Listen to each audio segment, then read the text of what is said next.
المختار صلى الله عليه وسلم.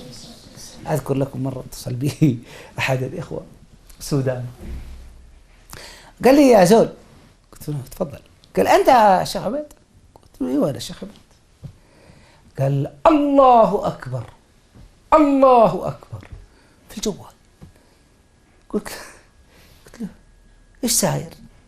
والله أنا ما أعلم من نفسي إلا التقصير. قال لي أنت اللي لك مقطع تتكلم عن الصلاة على المختار في اليوتيوب؟ قلت له نعم اللهم صل وسلم عليه. قال أنت ما بتقول إن الصلاة على الرسول تكشف الهموم والغموم؟ قلت الله أكبر، هذا مو كلامي، كلام الرسول صلى الله عليه وسلم. قال والله يا زول إنك صادق. أنا جيت من السودان أشتغل في السعودية، وكنت كل ما أخذ الراتب أرسله على السودان، ما بقي لي ولا ريال.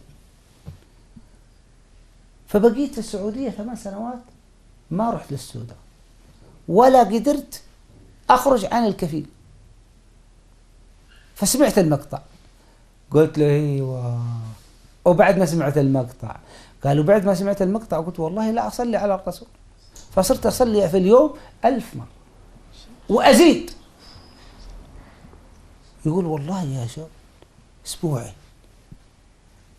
وأنا أصلي في المسجد ما يعرفني أحد، والله يا شيخ الله على ما أقول شهيد ما اشتكيت همي لأحد. 8 سنوات ما شفت أهلي، لا أمي ولا أبوي ولا أولادي، وإذا بي رجل يأتي من أول المسجد ويقف عندي، أمرك من المسجد إيش أسوي؟ إيش تبغى؟ قال لي خذ. يقول أعطاني ظرف. قلت إيش هذا؟ قال هذا هدية. قلت لي؟ قال إيه ولك. يقول أخذت الظرف ما أدري إيش فيه، رحت البيت حصلت 8000 ريال. الله أكبر، هذا اللي يقول الشيخ عبيد عنده.